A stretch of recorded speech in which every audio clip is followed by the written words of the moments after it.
In this episode, the Duchess of Sussex.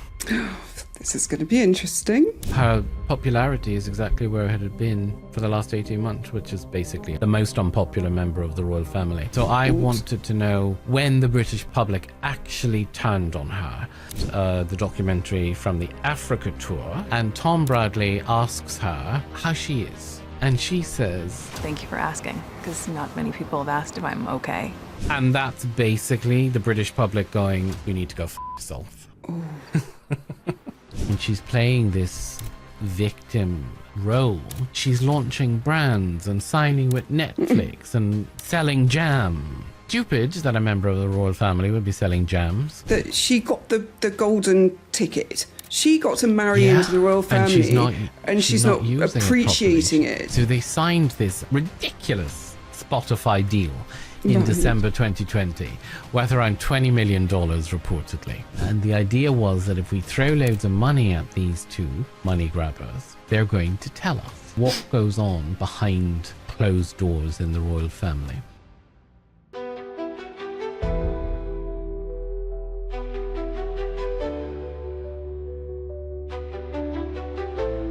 Okay.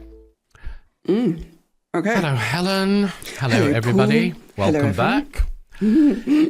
So, I thought, because we've had a lot of requests for this, that we would talk about the Duchess of Sussex. This is going to be interesting. Miss Meghan. What's actually funny is I was going to say, is it Miss Meghan? It's not. It's the Duchess of Sussex. Her Royal Highness, the Duchess of Sussex. I enjoy reading Reddit comments because some people on Reddit are just absolutely insane. And Yes. Meghan has a huge popular following on Reddit. Well, I don't know that it would be huge, but there are people who ask the most inane questions, saying, do people not know that when Princess Meghan becomes queen, blah, blah, blah? And it's like, bitch, A, there is no such person as Princess Meghan, and B, she's not going to be queen anytime soon.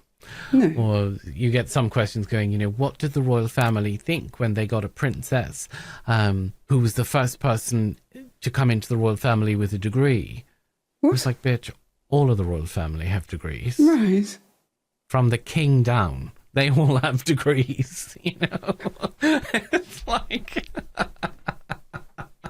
Oh, my goodness me. But anyway, I have no opinion on her either way, to be quite honest with you. Same. It is what it is, He married, and it has no impact on my life, so I don't know why people would get so angry and annoyed by it. But they do. They do. So, she's American. She was an actress. She did 7 years on Suits, which I've never seen, but I've seen clips of it, and actually it looks like quite a good show. Oh, it is. I have watched it. It is really very good. First couple of seasons. It's one of those that slides off a little when you get I've further seen down. clips of it on social media, and I keep saying to myself, I must watch it because it does look good. You would enjoy it. It's all it's your sort of thing, definitely. And then she married Prince Harry in May 2018, and then 20 months later, less than 2 years later, the pair of them had left the royal family and rocked off to California. But the last month she was back here last month. In July with the two children, who people, conspiracy theorists, say are not her children. There's a whole conspiracy that I have seen she faked her pregnancy and they're not his kids and all. Total vile thing to nonsense, say. Total nonsense. But anyway, the king met the grandchildren at Highgrove for the first time in 4 years. Gosh. And then what happened was 11 days after that, after that happened, pollsters went out and asked people within the country what it makes of her. And her popularity is exactly where it had been for the last 18 months, which is basically the most unpopular member of the royal family, apart from Andrew Mountbatten Windsor and Sarah Ferguson. Wow. So I wanted to know when that happened, when the British public actually turned on her. And the thing is, everybody has an answer to that. Right. But it is the same answer. It was the summer of 2019. So in August, the papers reported 4 private flights on private jets in 11 days. Now, nobody has ever confirmed whether 4 is the right count or not. This is just what the papers were saying. But Elton John then put out a statement saying that he provided one of these private flights so that they could spend some time at his house in Nice, but that he'd paid to make the flight carbon neutral.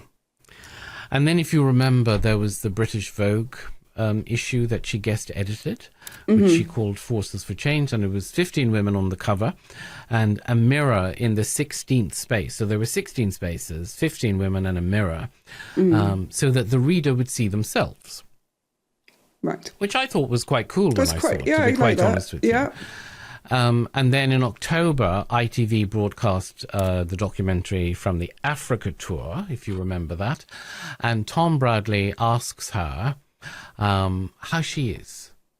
And she says, "Thank you for asking, because not many people have asked if I'm okay." The impact on your physical and mental health of all the pressure that you clearly feel under.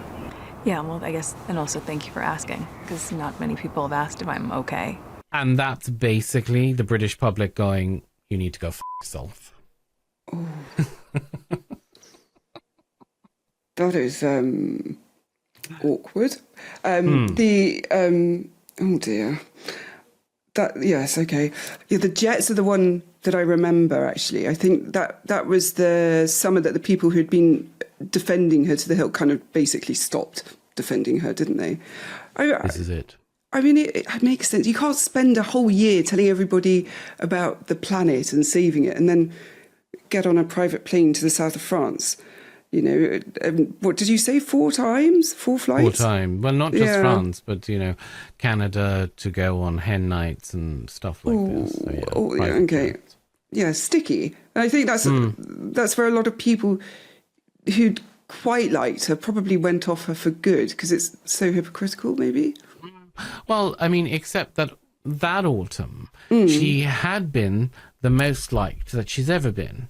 And this is measured, like, this isn't just impressions and vibes, because they've been asking every few months since 2017, what do you think of her? And so the Jets and the Vogue issue and whatever, these all came before her best score. So they didn't contribute to her best score. Her best score came after that. Then the documentary went out a month before they were asked again. And nothing had really shifted, so the documentary didn't do anything. So she was still unpopular, but had her highest popularity rating, That's really interesting. That's not what I would have said. I probably would have put money on that. But this is it. Most people would have put money on it. So if you remember back to the 8th of January, 2020, that evening they put a statement on Instagram saying that they intended to step back as senior members of the royal family and work to become financially independent, and that they'd be splitting their time between here and North America. Right. And then Buckingham Palace put out a statement, not really a statement, like a couple of lines, that same night, saying discussions were at an early stage and that these were complicated issues that would take time to work through. So basically it was like they put their statement out and Buckingham Palace was like, bitch, hold that pony. Calm your tits. Calm your tits. Now, 2 days after that, she'd gone from a woman this country liked to a woman it didn't. Oof. And the thing is, the UK has never come around again. Not in the 6.5 years that she's been away, that her popularity has never risen again. I mean, it's so interesting. Didn't they do it without telling the Queen, that bit? I'm sure that's the bit I remember, that she, the Queen, found out about it when literally everyone else did. Is that right? I mean, that's the story, you know, Right. that people tell. It only comes from one particular place, one particular outlet. Palace sources told the BBC's royal correspondent that the couple hadn't consulted any other royal and that the palace had been blindsided. You know, and everything... These things have a way of being blown out of proportion. Sure. Because nobody from the palace has ever said it on record. The thing is, and I actually believe him, Harry did say on camera when Oprah asked him if he'd blindsided the Queen, and he said, no, I've never blindsided my grandmother. I have too much respect for her. Family cut you off? Yeah. In the first quarter of 2020, I've never blindsided my grandmother. I have too much respect for her. And I would believe that. Okay. His version, he said that he had 3 conversations with her and 2 conversations with his father before his father stopped taking his calls, and that he was asked to put a plan in writing, and that he did, including that they were going to announce it on the 7th of January. And it went out on the 8th of January. Now, nobody in the palace has ever rebutted that on the record either. So, I mean, you know, I believe him that he wouldn't have blindsided his grandmother because they just had too much respect for the monarchy. Although that's not to say it didn't happen. I don't know. But he says it didn't, and I give him the benefit of the doubt. Okay. What is documented runs the other way. The Sun broke the story that day that they were going part-time and moving to Canada. And then the statement came out within hours of that. And, you know, people close to them told the New York Times that they'd felt forced to put their plans out early. Now, neither side has ever produced this piece of paper that they were talking about. So anyone who tells you that this happened is guessing. They're making shit up, basically. I mean, isn't that always the case This in is this it. sort of thing? You Yeah. know? But I mean, okay, fine. But the leaving itself, right? Because that's kind of like just the last straw, isn't it, really? Because all of it had been building up, and the announcement is where it just finally went, isn't it? I mean, the thing is, if it had been building, you would have seen it building, right? Right. Opinion of her doesn't shift at all for 2 years. You know, people quite like her.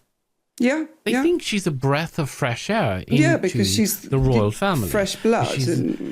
She's an American, she's an actress, she's young, you know, so they think that she's going to breathe some fresh air into this old institution, but then it collapses in a space of 2 days.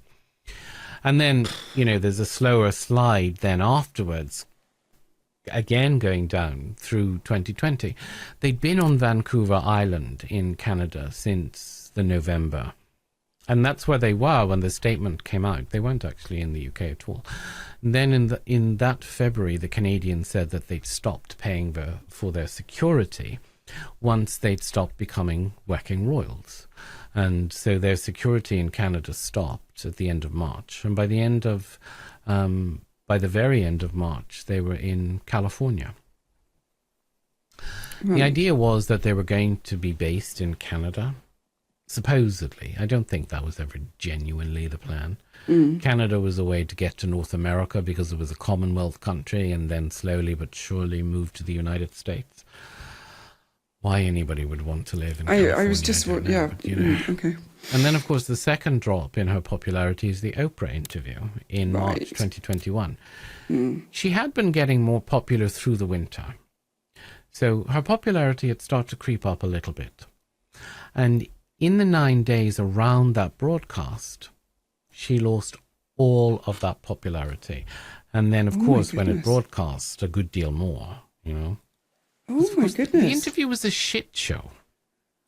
Wow. Okay. Well, I mean, isn't that the opposite of what it was for, really? 100%. I mean, 100%. Is this a parasocial thing then? Because people feel like they had a relationship with her and she's ended that relationship without asking them. Is that... Well, I mean, that's the first place I went to. Okay. But, this end of this parasocial relationship that just ended so abruptly because people are like, oh, well, we rather like you. And now you've dissed us. But it doesn't hold up. It doesn't work. When people lose somebody that they've followed like that, what they tend to feel is distress or sadness or missing somebody, whatever. But this was anger. Like this was, people were angry. Okay. Rather than, oh, I miss. When you have a parasocial relationship with it, you see it when people leave the public eye or whatever. Actually, Ariana Grande is a prime example. Okay. Right now. So she's decided that she's going to step back. Yes. She's not going to interact. She's not going to do any more films or music or whatever, and she's going to concentrate on her own health. And people are not angry about this. People are going, that's probably a good idea. I'm going to miss her, blah, blah, blah. That's the end of a parasocial relationship. I'm sad that I'm not going to see her. Okay. I think what this one fits with Meghan more is a psychological contract breach. Okay. Yeah. Now I'm stealing this from employment research. Okay. Occupational psychology rather than social psychology. So I am borrowing. Drifting off your field. I am drifting off my field. So what it is there's this psychological contract breach. There's the contract you signed, and then there's the unspoken one about what you owe each other, right? And when someone decides that the second unspoken contract has been broken, first they clock it, and then they get angry. Because there was an unspoken rule between us, an unspoken understanding, and you broke it. Okay.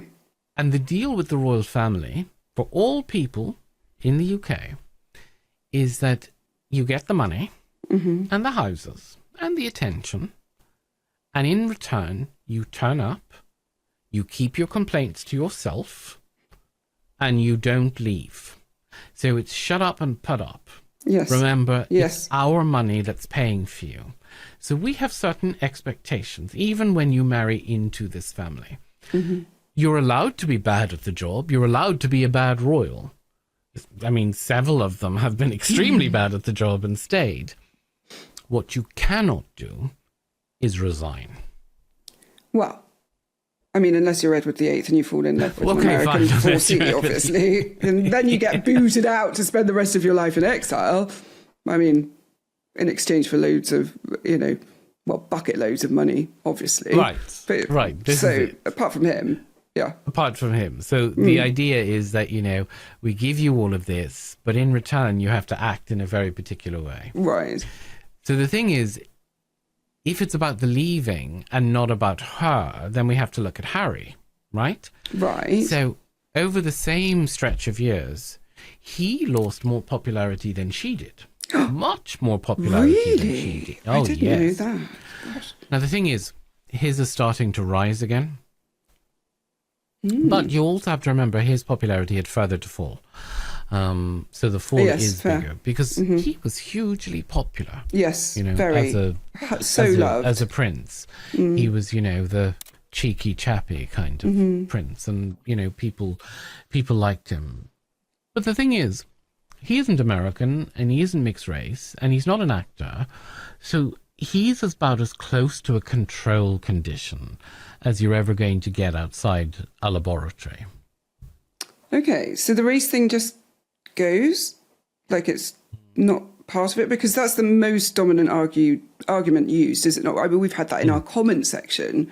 How dare we suggest racism isn't part of it? I can't remember which video it was, but we talked about it and people were angry with us, but this is their argument, that she got treated the way that she got treated because she is a mixed-race American woman marrying into that family. And if he walked out of the same door and fell further than she did without being any of those things, what's left of it? Well, it means that it isn't what did it. especially in Right. January 2020. Now, those are two different claims, of course, and people run them together all of the time. Yes. Leaving does it on its own, yes, although, however badly this country has thought of him, it has always thought worse of her. Okay. So, yes, leaving is going to cause massive amounts of popularity. But every time somebody has asked, from the engagement in 2017 to last month, she has always come out below him in popularity, not once above. And you'd have thought, I suppose, in that situation, that somebody who marries into the family would be given a little bit more slack for leaving, right? Yeah. But no. And the distance between their popularities, between his popularity and her popularity in the eyes of the public, has been widening again these last few years because he's climbing back up in popularity stakes and she isn't. I mean, I think I might have an idea why, but I'm assuming there's some sort of explanation as to why. If they walked out together, why does he get forgiven and she doesn't? Well, there are two. It's a good question because there are two verdicts running at the same time. Right. In America, more people have liked her than disliked her every time, Right, anytime anyone has been asked. Here, it has been the other way around since January 2020, and the distance between them has never closed. Well, that's just her own country being kinder to her, though, surely. Because they know her more. Yeah, I mean, partly. The thing is, a fair amount of Americans have never heard of her. Oh, okay. Yeah, which keeps her dislikes down. Yeah, it's surprising how many Americans have actually never heard of her. The more remote you get, of course, in the States. Although Harry has slipped over there as well in the same way she has, like over the same period. His popularity in the States is low, but, both countries got the same interview and the same TV series and, the same Oprah interview and what have you. So if you hold Meghan still, the verdict still comes out opposite. So it would be fair to say then that the difference isn't her behaviour. It must be something else. So well, what's wrong with us then? Well, there are two candidates to that. The first is the press. So in November 2016, 6 days after the relationship became public, Harry's communications secretary put out a statement about the coverage of her, and it talks about the racial undertones of comment pieces and the outright sexism and racism of social media trolls and web comments, right? Right. Now, that's his press office saying this about a year before the engagement. Buckingham Palace, the official press office, has never said anything of the kind about her before they got married or since they got married.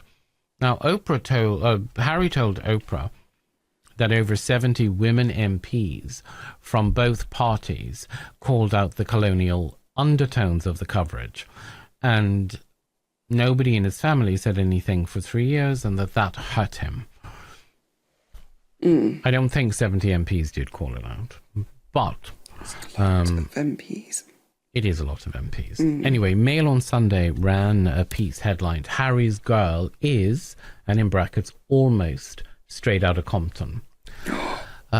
Talking about her mother's neighborhood and the geography and so on and so forth. But the thing is, it's wrong. She obviously didn't live in Compton or close to. The article puts her mother in Crenshaw, which is 14 miles away, and the Los Angeles Times said that it was Baldwin Hills, which is even further away. So nowhere close to Compton, right? Okay. 4 days later, Rachel Johnson, Boris Johnson's sister, wrote in the Mail on Sunday that the Windsors would be thickening their watery, thin blue blood and the Spencer pale skin and ginger hair with some rich and exotic DNA. And in May 2019, the day they showed Archie, stupid name, Archie's photos. The day they showed Archie to you? Archibald? It's such an odd name. But I don't think they actually called him Archibald, did they? They called him Archie. Like they called the younger one Lilibet. No, I think as someone who has named humans. Sounds like a barrow boy from the East End. I can see that, but I also see that it could also be considered upper middle class. It's quite a public school name. But I just think of a person having to stand in a boardroom and say, "Hi, my name's," and you want to make sure that you've given them a name that will carry authority and weight. I'd have thought, especially a child of a royal family member. Anyway, but I quite like the name Archie, but it's something that I wouldn't personally use. I'm with what's her name? Katie. What's her name? Hopkins. Yes, I'm with Katie Hopkins on child names. No, don't bring her into the conversation, because you know that she's started banging on about how she wouldn't let her children socialise with other children that had place names as their names, like London or Paris, and her child was called India. No, I do remember the irony of that. Yes, and it was being a bit like, come on. Anyway. The day they showed Archie to the photographers, Danny Baker, the journalist, tweeted a picture of a couple holding hands with a chimpanzee in clothes. Okay, I did not know. Wow. And captioned it, "Royal baby leaves hospital." Of course, the BBC sacked him immediately. That's good. He denies that it was racist, and he said he was talking about circus animals. Bullshit. Liar. Yeah. In 2021, the Society of Editors, which is the trade body for the British press, said that the British press is certainly not racist. And around 250 black and Asian journalists signed a letter within a day rejecting that, saying actually it is racist. Brilliant. And then the man who put out that statement from the trade association resigned within a couple of days. Now, The Guardian counted the coverage of her against the coverage of the Princess of Wales over the same 20 months. And there was about 6 times as much coverage about her as there was about Catherine. So it is the press then? I mean, I remember that comparison. It is the press. Yeah, I mean, nobody has ever measured it statistically. There's no study anywhere comparing how the two of them were covered. Most of the abuse online came from a very small number of accounts and their followers. And you also have to remember it's one private firm finding that has never been audited.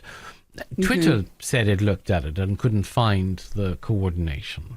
I don't know about that, The only experiment anyone ran was showing people the same photographs with the caption swapped over.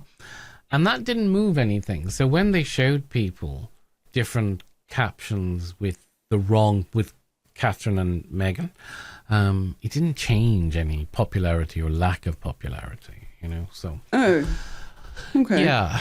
And when the regulator ruled on the Clarkson column, it upheld the complaint on sex, but specifically not on race. Well, hang on a minute. You've just argued both sides. I have just argued both sides. Hang on a minute. So, individual pieces were racialized. Right. And nobody's going to argue with that. Now, whether the industry was racialized, that hasn't been shown. Of course, the other candidate is symbolic threat. People turn on whoever looks like a danger to the thing their group is made out of, right? Right, yes. Not their money and not their safety, their sense of who they are. Right. And here, that thing is the monarchy. When they first asked in the 80s what people thought of the monarchy, nearly everybody said it matters and that we should keep it. It's about half of that now. And the thing is, the drop of popularity is almost entirely generational. Under 25s think the monarchy should be abolished and it's old-fashioned. And with under 25, she's about level. Over 65s think the monarchy should be kept, and it's overwhelming how much they hate her. I'm just thinking about members of my own family. Yes. However, the same age splits runs for Andrew and his daughters as well. So it's the signature of the two families that the older people have fallen out with them. So the younger people are like, yeah, fine, whatever, nobody cares. Right. Whereas the older people are like, this is unacceptable behaviour for, right. you know, well, yeah, because a member of the royal family. Right, because if they've got that belonging group identity thing, they're the ones that are going to feel it as a betrayal, aren't they? But this is it. This is it. It's the black sheep effect, isn't it? People judge their own more harshly than they judge outsiders. So if you're inside even a family group, you know, if somebody does something stupid, the family judge them far more harshly than people outside the family. Right. So when the But person my whole life is one making sense. Anyway, carry on. right, but when the person is one of theirs and has embarrassed them, then we get really angry. So the thing is, she was ours. We took her to heart. We said, welcome to the UK. Welcome to the British royal family. And then she decided she was going to f*** off. So then she wasn't one of ours. And the thing is, in America, she was never one of them. They were like, yeah, fine, whatever. She's an actress. Okay. Although I can't really separate that into a simple answer, because Americans have no monarchy to be protective of, right? So, Right. and they don't read the Daily Mail either. They've got Fox News, haven't they? Yeah. So, I mean, both of those things, I suppose, could give you the same result. Okay. I have maybe I'll ask it later, because that is the two of them. He's as much a black sheep in this as she is. Oh, he's more of a black sheep than she is, because he wrote a book, Oh, yes, Unforgivable. the book. He did the Oprah interviews, and I know she did it too, but him doing it, it's just unheard of for a member of the British royal family to do this sort of interview with somebody like Oprah. It's against all the rules, isn't it? It's just it is against the all rules. the rules, you know? And he took his own family's newspapers to court. What the fuck? You know? So if anyone broke the deal, it's him. So it can't just be the breach, you know? But you also have to remember he's the son who fell out with his family. But that's the story that people can forgive. She's asking to be seen as somebody this was done to. So almost like a victim. And at the same time, when she's playing this victim role, she's launching brands and signing with Netflix and selling jam, you know? I mean, yeah, well, it's a fair description of what actually happened to her, though. Yeah, it Right, is. It is. Yeah, I mean, it's moral typecasting, isn't it? We've discussed this before. You know, so we sort each other into the people who do things and the people who things are done to. And that sorting is nearly exclusive. So once you've decided somebody makes big, deliberate decisions, it gets hard to see them as somebody that bad things happen to, right? Okay. So even though it has never been reproduced by anyone else. So, yeah, I mean... So what? So the more she does, the less anybody believes that she was ever on the receiving end of anything. So the more of any of this brands abuse and stuff like this. Right. Well, exactly that. That. Yeah. Right, okay. So... It feels unfair. It's totally unfair. Totally unfair. So she launched a brand called American Riviera Orchard in 2024. I actually rather liked the name. Stupid that a member of the royal family would be selling jams. But, although having said that, Prince of Wales sold jams. I was about to say the Duchy. What are you talking about? So, I mean, I suppose there is that. Yeah, but yeah. we didn't have social media videos of him in his kitchen making the jams. No. Which we did with her. Yeah. Even though we know that they were now white label bought jams.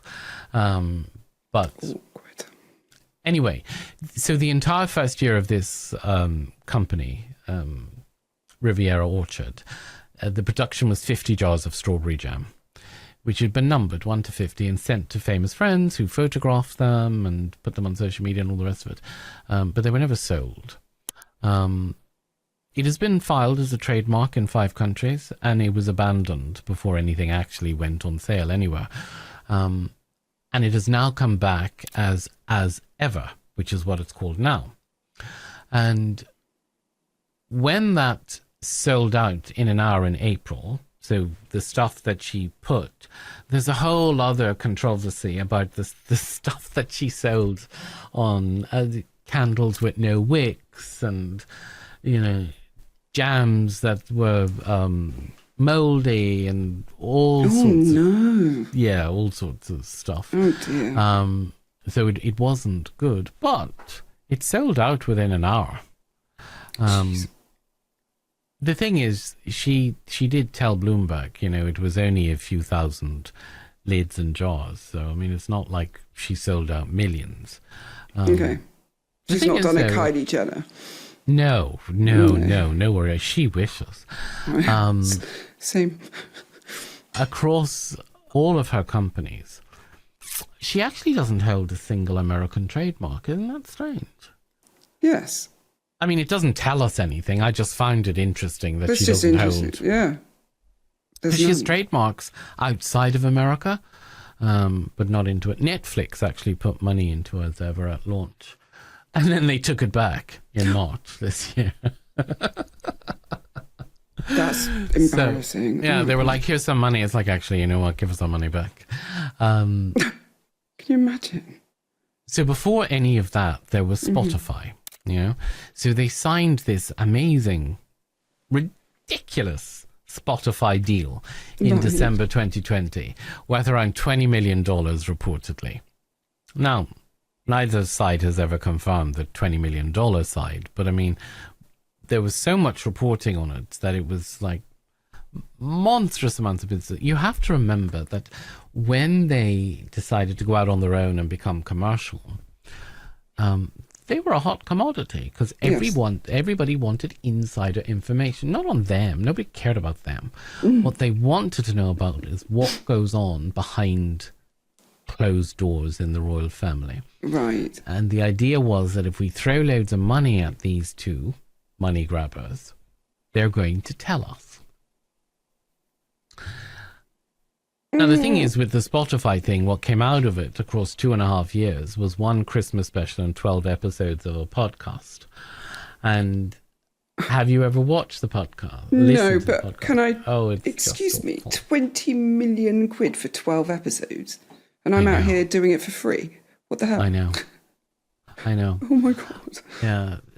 Basically, the 12 episode archetypes, the 12 episodes of the podcast was essentially her masturbating about how wonderful she was to other people who were masturbating about how wonderful she was. And it was basically like a big masturbation fest. Like it was cringe to listen to. Oh my God. The thing is, when it ended, when that the series one ended, a senior Spotify executive called them grifters. You remember that? No. Yeah, he said they're just huge grifters. And the head of one of the biggest Hollywood agencies said in public that just because you're famous doesn't make you great at something. Yeah, which is true. I mean, we know that's true. We've said that before. But, Yeah. I mean, loads of celebrity brands fail, They do. right? That's really unfair because The hypocrisy of, we'll pay you to do these things, but actually now we're going to insult you because it didn't work. And that's just a business not working, isn't it? It isn't anything necessarily about her. I mean, it's so unfair. I don't know. The idea, of course, Spotify and Netflix are not going to give you tremendous amounts of money unless they're getting something in return. And that something in return is that your celebrity is going to bring in loads of listeners, which in turn is going to turn into revenue. Right. But it didn't. People listened to the first episode and went, this is shit. Oh. So it's called the stereotype content model. So there are two things people decide about a stranger: how capable they are and how warm they are. And status generally settles the first one and has nothing to do with the second one, right? So when she says she's ordinary, from a house in Montecito, she's asking for warmth. The problem is the wealth is what stops people giving it, right? Mm-hmm. Now, because they go, bitch, we know you don't stand in your kitchen making jam, so shut the fuck up. We can't see you peeling these potatoes anymore, love. Right. Like, so it's a, it's a incongruent delivery. It'd be like me saying, oh, I just have to go out and put a wash on. Which you tried to convince me you had done earlier when I went to do one, and yeah, I did the same. I was like, no, you did not, you absolute liar. Exactly. As if, right, it is incongruent. It's a complete incongruence that anybody... Which is then a lie, which people don't like. I suppose to a degree, yes, it is, You great trust, don't you? She's also less popular with women than she is with men, which is highly unusual for a royal woman. Oh. Yeah. Royal women tend to be popular with women. That's interesting. I thought it would be... okay. That's called the backlash effect. Yes. So when a woman is visibly ambitious and does her own promoting, people rate her as more competent and more capable, but less likable at the same time. And women do this to her just as much, if not more, than men do. Yes. Now, the thing is, this only applies when the ambition is out in the open. Women who keep it quiet don't get penalized for it, So because she's quite open about her ambition, and always has been, she's an actress. Okay, fine, not the most successful actress. There's this idea that, she was a big successful actress before she met Harry. Wasn't. No, she wasn't. No. She had a part in a TV series that really nobody in the UK had ever heard of until she married, or until she started going out with him. She's a small part. It's not a It was a small big part. Was she successful? I suppose, yes, to a degree, because you have to be ambitious and hardworking and all the rest of it to get a part on a TV series like that, and a regular part that, she was the series regular, right? Yes, she was the girlfriend of one of the main characters. Right. Right. So she's a significant part. It's just not massive, you know, and a lot of it is about how she never hid her ambition. Right, and she's never kept it quiet, and so she gets penalised. This is also, I mean, I've been on the receiving end of that too. My sister as well, yeah. Because I am ambitious and driven, and there's an assumption then that you're therefore... you should be. Yeah, but there's an assumption that I'm cold and unempathetic. Helen. You shouldn't not allowed to be ambitious. No, you're not allowed to want this, that and the other, and money. You're a therapist. You should be charging £50 and, and not scraping by and stressing and lying awake, taking on too many clients and yes, women are meant to not be ambitious and driven, are we? So we get penalised, and she's never. You can be ambitious if you want. You just have to keep it quiet. Can't show it. Yes. Right, and she, again, as we've said, has never kept it quiet at all. She's habitually been open about it, hasn't she? Mm-hmm. Right. I mean, she did say at one, I think it was one tour of the Commonwealth or something like that. They were married about 6-8 months, and she said, "I can't believe I don't get paid for this." after one day of a walk around. And of course, people went spastic over this. They were like, "You are a member of the royal family. How dare you?" Oh dear. Yeah. Then we have to talk about their foundation, the Archewell Foundation. Right. Archewell has had 2 people on its board every year it's filed, and it's just the 2 of them. So nobody else is on the board of Archewell. Last year, it spent about twice what it took in. So it spent more than it took in. And the single biggest line in the accounts was fees to outside consultants. Yeah, which came to more than everything it gave away in grants put together. So I'm not suggesting it's a grift, but it's... difficult is the word, I think.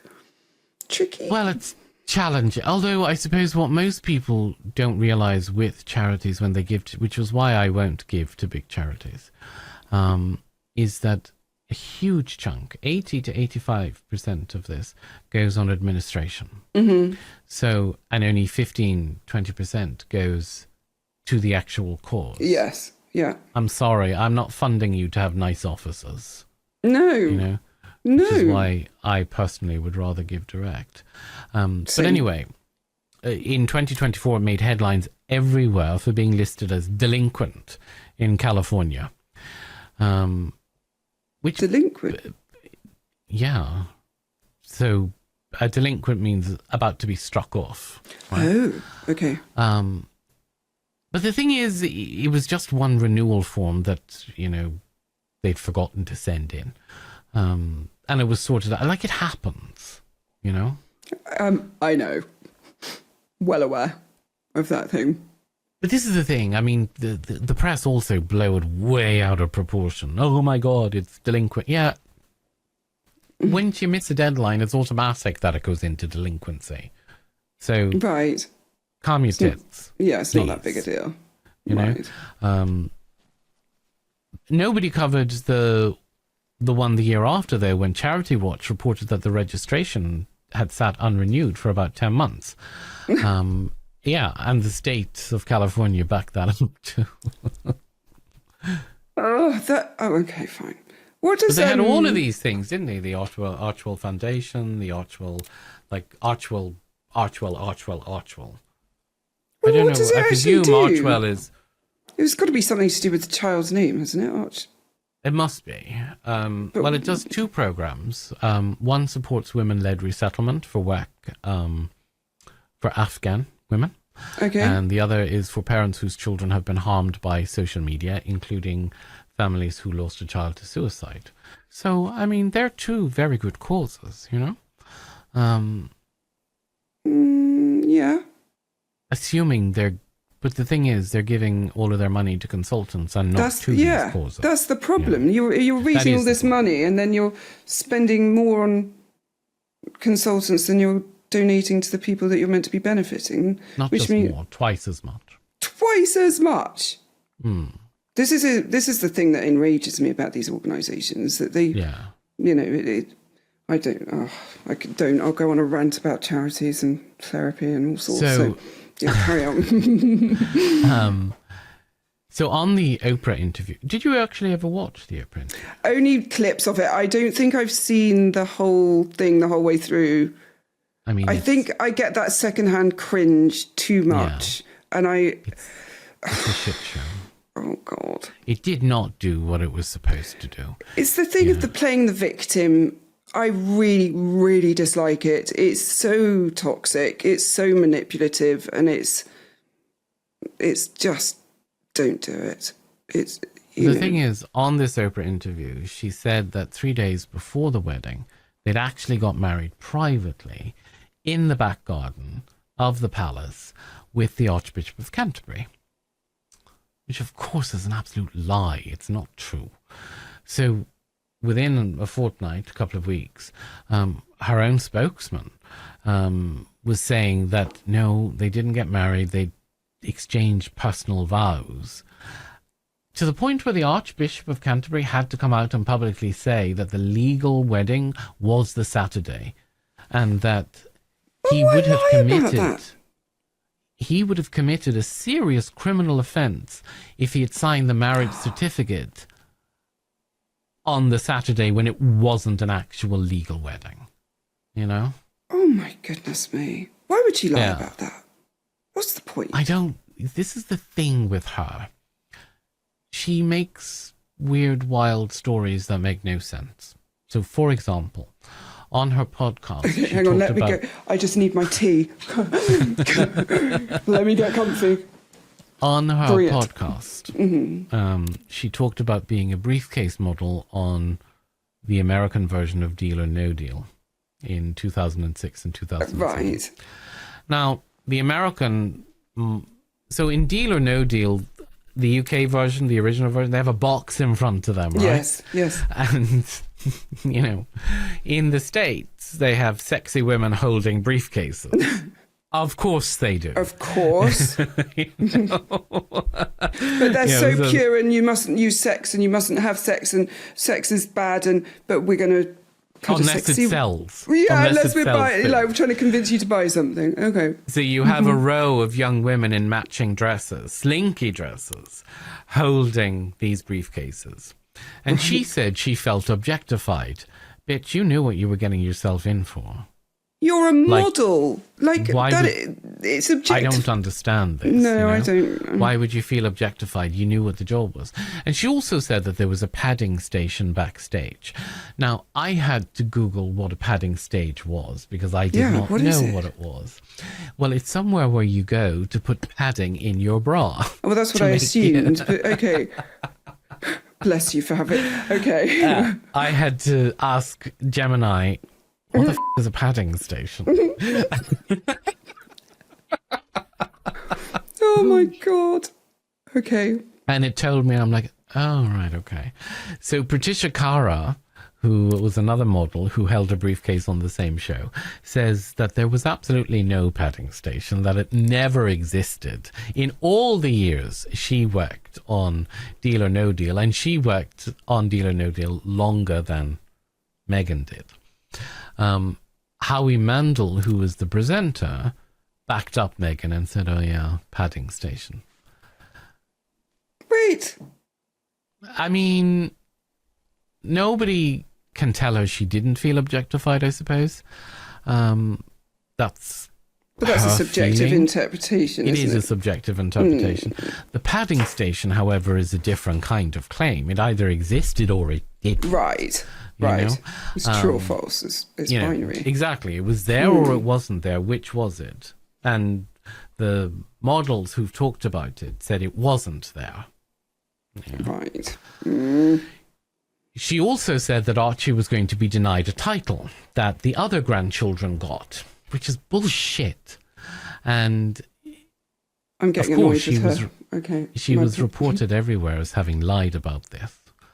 But the thing is, you're saying this to an audience, an American audience, who does not understand the British title system. Right.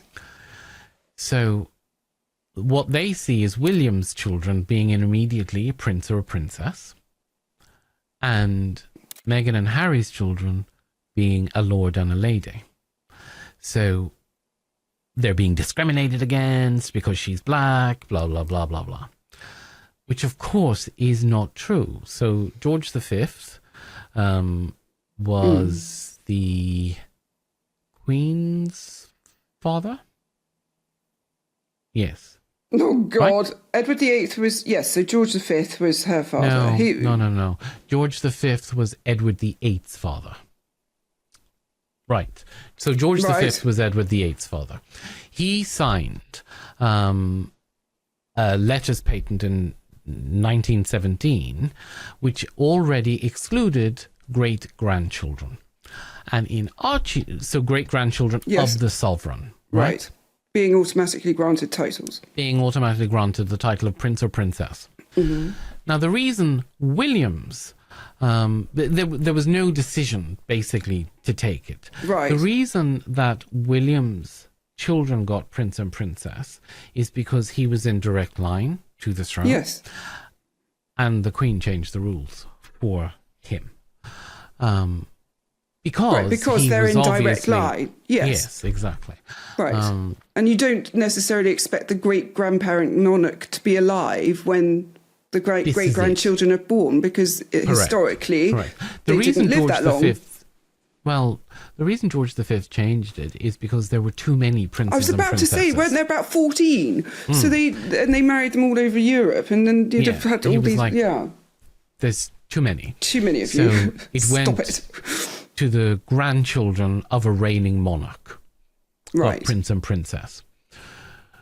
So of course, the grandchildren would be William, Harry, Beatrice, Eugenie, Zara, and Peter. Now, Zara and Peter didn't have prince and princess titles because they're in the female line. No, I thought Anne. Oh, sorry, not no. You were going to know way better than me. But I thought Anne said she didn't. She specifically didn't want them. Oh yeah, 100%. But it was only because they're in the she female line anyway. So they wouldn't have been prince or princess. Seriously, I didn't know that. I didn't know it was premature. Okay. So the reason that Edward's children can be prince or princess is because he's in the male line. Goodness me. Anyway, Charles became king, and then Archie and Lilibet became the grandchildren of a reigning monarch in the male line, and were fully entitled to prince and princess titles, which of course they immediately changed. Right. You know? But they were also... No, they did. Sorry, go on. They were the children of a duke. There was they were children of a duke, so they would be entitled to lord and lady titles. Like, they did have lord and lady titles. Right. So, Archie was the Earl of Dumbarton, I think. Right. So it's not like they're short on titles, is it? No, it's not like they didn't have titles. Right, she's making it sound like they had nothing and they would never be identified and they didn't belong to the royal family. The way you're described, that's what I'm hearing, is someone sort of going, and they wouldn't give us the titles. And it's like, because they're not entitled to them. They've got all these other ones, babe, like, now, chill. There was this idea that, the Queen was going to change the rules, or... she said she would change the rules and backed out or whatever, which is specifically for Harry. Of course, that has never been proven, and I doubt very much. The Queen is not going to change the rules for somebody who's not going to be in line to the, who's line to the throne. As William has more kids, his distance from the throne gets greater and greater and greater. So in 2018, Harry's communications secretary, Jason Knopf, sent an email saying he was very concerned that the Duchess had bullied 2 personal assistants out of the household in the previous year. The Times published this in March 2021, 5 days before the Oprah interview went out, and their spokesperson, Harry and Meghan spokesperson, called it a calculated smear campaign. Buckingham Palace commissioned an independent review, paid for it privately, so of course it stayed outside the published accounts, and it confirmed in 2022 that the findings would never be released, so we don't know. Which basically means, yes, she bullied them, but we're not going to show you. Okay. Right? Because so we're actually protecting her. If it proved that she didn't, they would release the report, Okay. Although that could be twisted the other way around. Yeah, that's my take on it. But then you have the conspiracy theory. Yeah, the reason they're withholding it is because it proves their innocence. Right. That's not the way the royal family works. Contrary to what all the conspiracy this is the thing, yeah. So the complainants, of course, were never named, and the review wasn't asked to establish whether the allegations were true. So nobody has been cleared, and nobody has been found to have actually done anything. Oh my goodness. So, but that's wow. Do I think she bullied people? I know that I've heard lots of suggestions that she is highly intolerant and obnoxiously rude. But that's just being American, really, isn't it? Oh, why did you do that? Now we've just invited the wrath. Last time it was the manosphere. Now we've got the... Oh, good Lord. Why isn't the channel doing well? And, why aren't we getting more subscribers? Maybe because we keep Paul being keeps mean. insulting half the Yeah, because planet. Paul just tells half of the planet they're idiots. And like, oh, I don't know. When that Oprah video came out, in my comment section, obviously because of what I can specialise imagine your in. comment section blew up. Yeah. Oh my God. And the thing is, I was getting asked constantly to comment on it, whether it was in the comment section or whether it was through the media. And I refused point blank because I don't know As you her. should. And why, I can't possibly comment on anything. But the comment or question that I would get asked regularly, and people would either ask it or they would establish it. Like, I was going to say, were you really asked it, or was it actually it would be... she is XYZ? She is definitely a narcissist. Yeah, exactly. Right? Or that she's borderline. This absolute verdant assertion that they know full well that she is these things. Absolutism. Oh, Yeah. this bothers me so much, that this diagnosing of people that you don't know, and anyway. So I suppose there's no evidence of either. Is there anything? There at isn't. all? There's no evidence of either of these Right. things, right? Right. First of all, narcissistic personality disorder and narcissism is not a thing. Well, it's not a category in the ICD anymore, anyway. But you can't be diagnosed with narcissism. Well, she's in the States, so she could be. No, she could be diagnosed with the narcissistic NPD. personality disorder, yes. not narcissism. You can't be diagnosed as a narcissist. It's ludicrous. But anyway, the ICD got rid of a whole set of labels, like borderline personality disorder, histrionic, all the rest of it, and replaced them with a severity rating, which is mild, moderate, or severe, and 5 trait domains. And the trait domains are negative affectivity, which is feeling the unpleasant emotions very often and very hard. Right. So this feeling of unpleasant emotions very often. Then you've got detachment, which is holding people at a distance, socially and emotionally. Then you've got dissociality, which people confuse with detachment and dissociation. So dissociality is a self-centeredness. It's not dissociating. Right. It's a self-centeredness and a lack of empathy. Right. That's the one trait, I suppose, that most people will put with narcissism, won't they? I just asked that if you were to pronounce it dissociality, as in social, that is the key word, is that it's denying social communication or community, right? As in the self-centered. You're not living socially, you're living self-centeredly, right? Yeah, it's a complete lack of empathy as well. Then you have disinhibition, which is acting on impulse with no thought about what follows. And then you have anancastia. And anancastia, which is a word I always struggle to pronounce. It's such a hard word. I do not envy is rigidity, perfectionism, and control. Right? Okay. So none of the words that people actually use are even in it at all. No. Borderline survived, but only as a pattern you attach on top of a severity rating. And in order to attach borderline on top of a severity rating, it needs 9 features. Right. Frantic efforts to avoid being abandoned. A pattern of unstable and intense relationships. A sense of who you are that keeps shifting. Acting rashly when feelings are high, but acting rashly when feelings are high in ways that damage you. Yes. Right? Yes. Yeah. So this idea of self-sabotage type thing. Self-sabotage, exactly. Repeated self-harm. Mood swings on like a pinhead on, nothing. Right. Chronic emptiness. Right. And anger out of all proportion that you cannot control. And then short episodes under stress where you lose contact with reality. Okay. It sounds like perimenopause. Sorry. Well, It does, actually. A little bit, yeah. Some of them, not all, but some of them, yeah. Go on, carry on. Of those nine. Of those 9, there is one public record of one particular thing that she might. In 2019, she said on the Oprah interview that she'd had suicidal thoughts and that she'd asked for help. I just didn't want to be alive anymore. And that was a very clear and real and frightening, constant thought.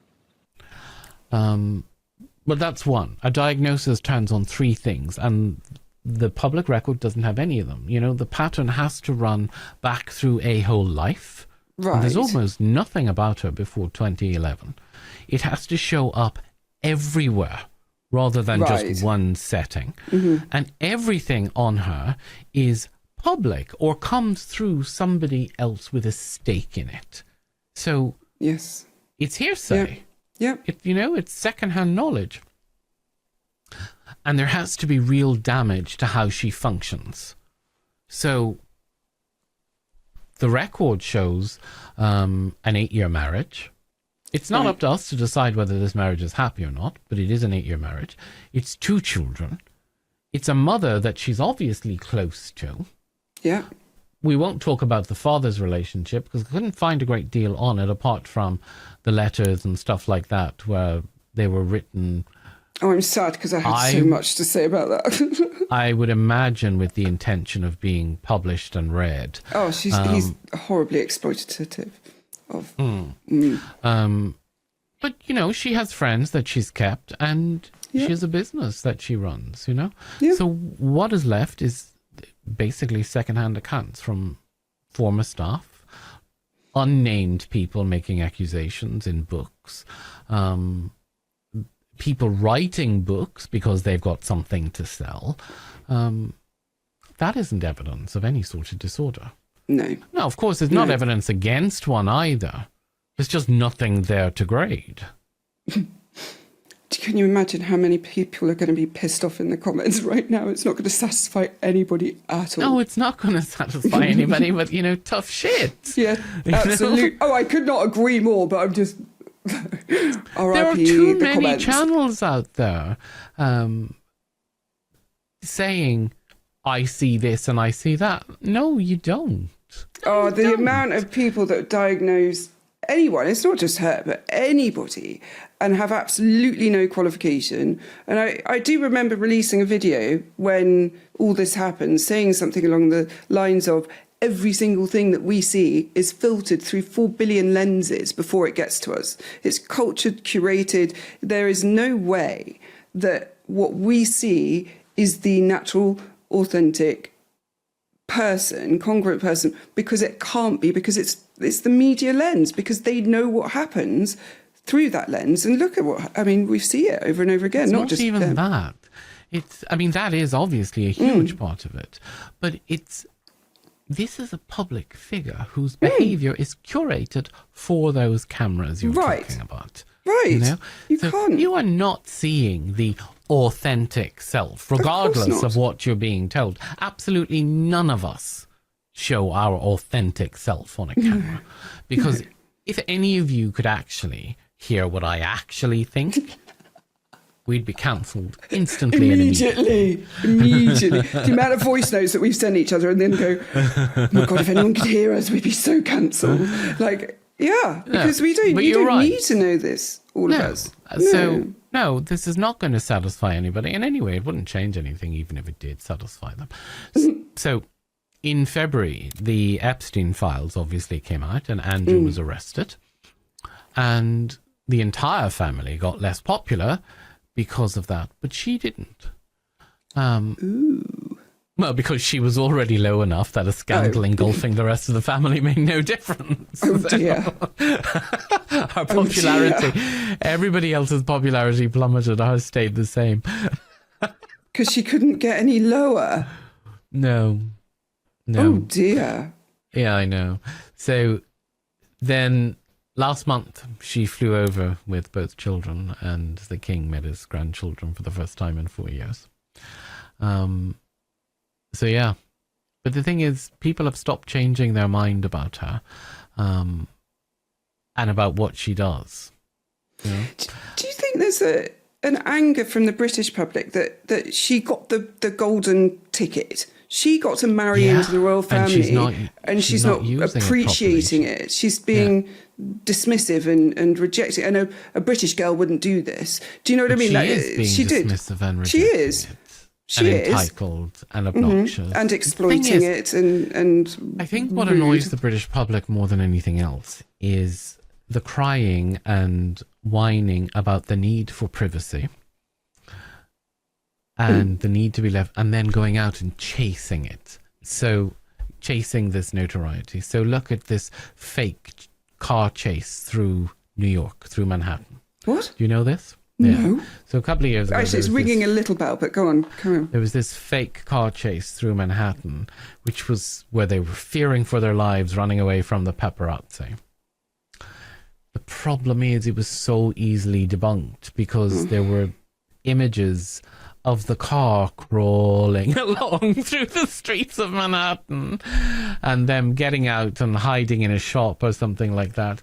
And there wasn't any paparazzi following them. That's like trying to play the Diana angle. It was exactly what really it was. bad It was trying to play taste. the Diana one. But she's been doing this a lot. So when she went to India, apparently Harry told her, under no circumstances are you to sit in front of the Taj Mahal to get your photograph taken. Please don't tell me. No, she didn't. She thank didn't. God. But it was done under very... But the thing is, millions of people get their photographs taken there every day. Yes, but you can't... come on. Yeah, it would be seen as different. It would be seen as different. You know, so I think there's this... People get angry and annoyed because the messages are mixed. So I don't want to be part of the royal family because it's abusive, but yet I want to create made-up, make-believe public tours. So they went to Nigeria and acted like it was a royal tour, you know? They were feted and lauded and all the rest of it. Same in Australia. Actually, she did an interview in Australia, which was a complete shit show. Maybe she should stop giving Australians interviews. do It not doesn't like seem her. like they go terribly Do not well. like her at all. But apparently she comes across as really entitled and rude. to Well, this is anybody what who I was meets just her. going to say. That all of this is entitled. Everything you're describing to me is super entitled. I want privacy, but I want it on my terms, and But it's not just I want it on my terms. I want you to treat me like royalty, but I don't want to be part of royalty. So this is what's going to annoy the British people. I want to be treated with the deference of royalty, but I don't actually want to do the job of royalty. I was about to say, but I won't pay for it. I won't do what I have to do to earn that deference. Right. So also they were told that they're not allowed to use their titles for commercial gain. They're not allowed to use their HRH or their dukedom titles for commercial gain. But of course, they, as ever, by Meghan, Duchess of Sussex. But the thing is, she's not Meghan, Duchess of Sussex. No, because she's not divorced. Right. Or widowed. She's Right. the Duchess of Sussex. She is. Oh, no. But anyway. She could have just put Meghan Sussex on it and it would have done the job. 100%. And So that's what any other stupid. Duchess would have done. Right. Put Meghan Sussex on it. Because the Duchess of Devonshire, when she wrote her book, she wrote Deborah Devonshire as the author, you know? So, I mean, it's just... Do you But think anyway. we're being a little unfair because of the British? We understand the system. Whereas if you So don't does her understand... husband. Well, yes, but if you're very strong-headed and ambitious and driven, you might not listen. Anyway, you've been told okay. not to use your title. But anyway, she sent something to somebody, a gift, a friend of hers. And in it was a compliment slip saying, from Her Royal Highness, the Duchess of Sussex, with her moniker on it.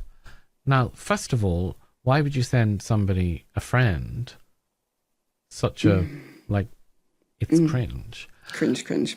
But of course, the friend photographed it and put it on social media, as you do. And of course, people went psycho because she's not allowed to use the HRH. they've been told because they're not working royals, they shouldn't be using the HRH. The people of Sussex have tried to appeal to Parliament to get rid of the Sussex monarchy. Yeah, I mean, they're despised. Oh dear. But they don't do themselves any favours. This is the thing.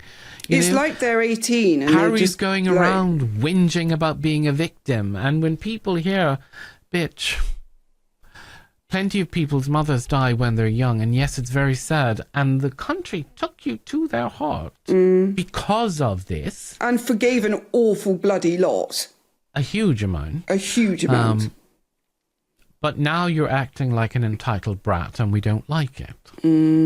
So, you know, and of course all his thing about not coming back to the US or UK because he's not safe.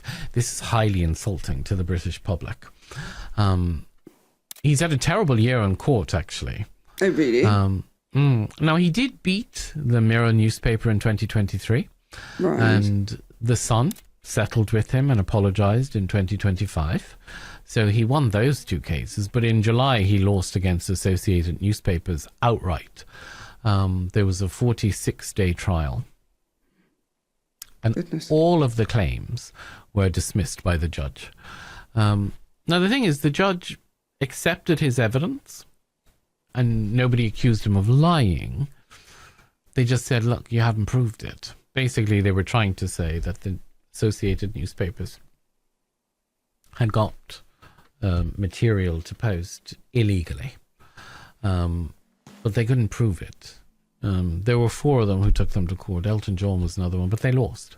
Now, the court made no finding either way about whether the practices by Associated Newspapers, which is News of the World and these other papers, whether these practices of, you know, hacking phones and all the rest of it were widespread, hacking into voicemails and stuff. Now, Associated Newspapers have asked for costs, and their legal costs are in the tens of millions. And a ruling is going to happen later this month. Oh my goodness. The assumption is that, yeah, it's going to be about 40, 50, 60 million in the hole. That is... Are And we he going to see can't our afford first that. ever homeless prince? Right. Because It's not you funny, know, but also it seems like this is bringing it on himself. Well, it is. I mean, a lot of the money has dried up, hasn't it? Or hasn't come to fruition. Well, they're not getting these Netflix deals anymore, are they? This is it. They thought they were going to leave the UK and just be a cash cow. And the thing is, if they had played their cards right, they probably could have been. If they'd hired you, Paul, they would have been. Well, this is it. Right. They would have been. Harry has also taken the Home Office to court over his security. And lost. Yeah. And lost and appealed and lost again and appealed and lost again. So when he stopped being a working royal in 2020, the body that allocates police protection, which is called RAVEC, took him out of the group of people that gets security automatically. So there are certain people that get security automatically. The Prime Minister, the leader of the House of Lords, this sort of stuff. I don't know why I'm not on that bloody list. I should be. And then they put him onto the list of case-by-case basis. So I think it's reasonable. He's not working. I think it's highly reasonable. You know, where he gives notice of a trip and they assess the threat each time. Which is... No, he wanted 24-hour security around the clock wherever he was for him and his family, including living in the United States. What? For the UK to provide security for him to live in the United States? He's in danger from British people, and yet he's living in a country where there are more guns than people. And I'm assuming his children are going to go to a school in the States in and the therefore United States, where they're going to have bulletproof backpacks. Right. And shoes that don't light up so they can't be seen. And shoes that don't light out. Yeah, exactly. And do drills for school shooting. Oh. Right, but he's whinging that, you know, the UK should be providing security. Anyway, They said no. And then he brought them to court, and the court was like, listen, these reasons are perfectly valid. His whole case is that the threat to him hasn't changed because his job did. So the threat to his safety and his children is very, very high. And he also said without this security, he can't bring his wife and children to the UK because it's so dangerous. But he's the one who's getting more popular. Well, hang on a minute. He can't bring them to the UK, but they came over earlier this year to on their but own. there was a big hoo-ha about this. Massive hoo-ha about this. They said you can stay in the palace, and then he didn't want to stay in Buckingham Palace, and all sorts of shit. I do wonder, because was he always like this, or is this a being led scenario?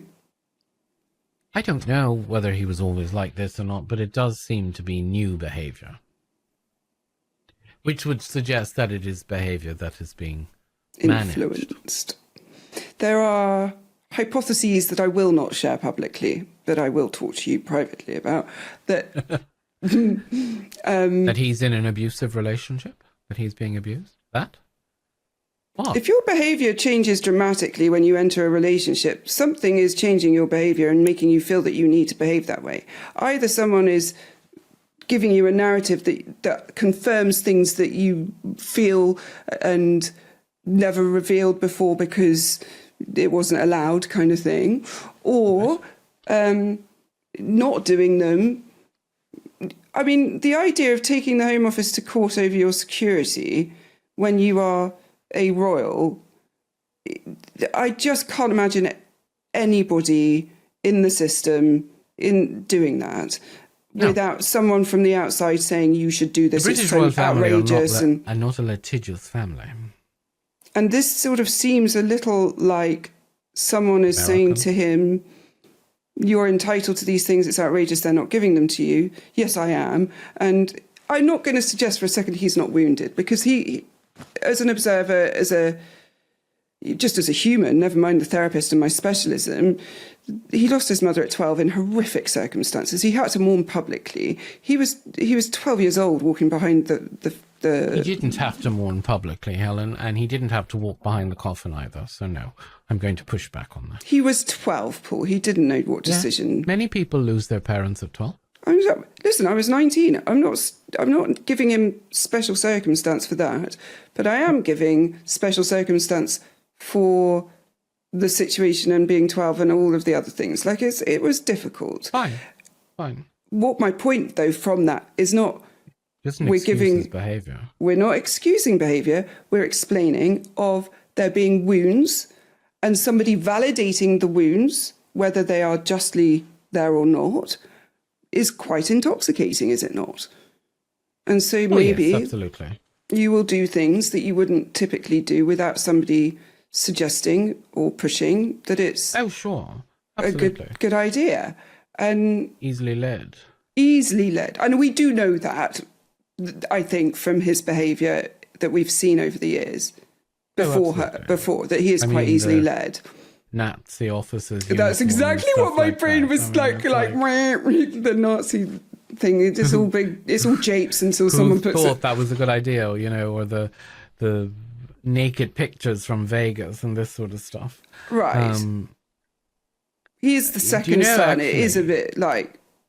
Yeah, the second son gets away with murder because they're just the spare. Right. Did you know that Gabor Mate said that he? Oh God! He diagnosed him with ADHD and then had to retract it. He retracted it, and he said that he regrets having Harry as a client. No, I didn't know that. But do you know what? I didn't know Gabor Mate. I didn't. He shouldn't be doing therapy. He's not qualified to. It really don't, because this is something I really, really rant about, and people get cross with me. Gabor Mate is one of the most dangerous speakers, I would say. That he isn't qualified. He's not a psychiatrist. He worked in an addiction centre in Vancouver for a very long time, and then decided that everybody who's addicted has trauma. and that all addiction is based on trauma. Doesn't allow, and he's so absolutist. He then also says that ADHD is entirely caused by trauma. No. Apparently he's peddling back a bit on those things now, but he did the diagnosis of Harry without having met him, and I think got lambasted, so again, peddled back. But as a therapist, to come out and say, I regret having Harry as a client, which I didn't know. He did it on the Diary of a CEO podcast. Which is disgusting. You never, ever, ever, first of all, you never reveal who your clients are. And second of all, never would I ever say anything that a client could identify that would be negative about them.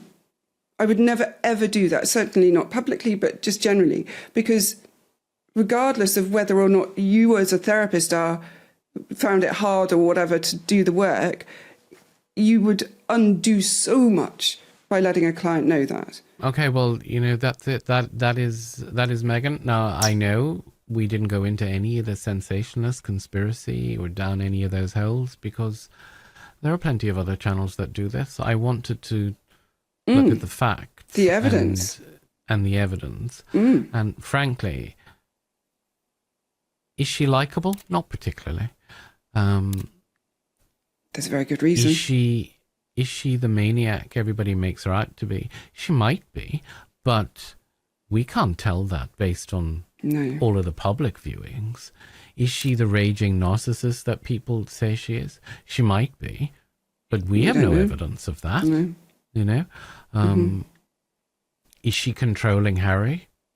She might be, but we don't have any evidence of that either. It could be that he just needed somebody to push him, and this is the real Harry we see. It could well be. As it is, Yeah. Maybe it just needed somebody to unlock this need to stand up for myself and be an entitled prick. So, I don't know. I have got empathy for him. I think... I don't think she understands the system, and I think... Oh, no, clearly she doesn't understand. I also don't... wasn't able to cope with it. No, and I agree that we just cannot make these conclusions about people we do not know. We're not in there, and it's really dangerous. Well, because unless imagine there's a huge amount of evidence. Right, exactly. And we just don't have that. We don't have it. And people will go, oh, well, in the Oprah, I know she's this and I know she's... You just but don't. You don't. You don't know You're seeing an act. Right. And this is the other part. The reason I said that with good reason people don't like her is because they see the act and they dislike that. Because it means something is deceptive is happening and that you're being tricked. And we don't like being tricked. And we certainly don't like being tricked by people who've landed on their feet, got very wealthy, and then are being moany, whingy little bitches about it. Because right, I can understand it being intrusive, and I really do get that side from it. But also, there are points where you just have to shut up because you sound entitled, even though you're maybe not being. You still are being entitled, and there are just you and I talk about this all the time. There are things that you and I would say to each other that we wouldn't say to people that don't experience this sort of thing because they don't get it. No, and I mean. I get absolutely enraged and upset when I run out of caviar. I'm not going to say that out loud. I wasn't going to throw you under the bus. I even included myself when I was saying. But the thing is, she's just whatever she's been trying to do, she's done it badly, and it's not working. She's not getting good advice. No. Again, and she needs to hire. I think it's too late for a redemption arc. But I don't think women have as easy a job with redemption arcs as men do. I think That's not true. Look at Martha Stewart. She was already. Her fail was so small compared to what we're talking here. She went and did her time and she got on with it. But Meghan hasn't failed at anything. It's just everybody has taken a dislike to her. They just because don't like she what whinges and she got the golden ticket and she basically peed on it. And that is, she did. We don't like that because she got the golden ticket. We all grow up as girls, especially, and this is why women more don't like her, I would say. Girls grow up wanting to be a princess. Oh, someday my prince will come, all that bullshit. Such a lie. But we grow up hoping that will be us. She got the golden ticket, much like Catherine did. They're both, you know, coming... but right. it gives you more respect for the Princess of Wales and how she acts, doesn't it? That's the point, is that Catherine knew to play the game properly. And Meghan appears to have said, I want you to play the game my way, and now you're not doing that, I'm going to strop about it. Right. And everyone else is I going... think that sounds quite accurate. Right. She decided that she was going to be able to stamp her feet and demand, and the royal household went, bitch, we've been here for 2,000 years, no. It's a bit like she's believed her own hype around the whole fresh blood thing, come in trying to change everything, thinking that I can do it because they all think I can, and then everyone's gone, no, bitch, we don't actually mean you get to change everything. Right. Slow down. Like, we like this. We like There's 1,000 years of heritage and history here that no. supersedes you. So be quiet. Yeah. Anyway, enjoy your golden ticket. That's very interesting. To do. Yeah, do it from, is like, you know, it's more the crowd reaction and the psychology of that, which is fascinating, isn't it? People don't like disingenuity. Anyway, subscribe, and comment, all that jazz. hype, please. Share. And Oh, yes, we will- hypes for Paul, always. Hypes for me, and we will see you in the next one. See you soon, everyone. Bye. Bye.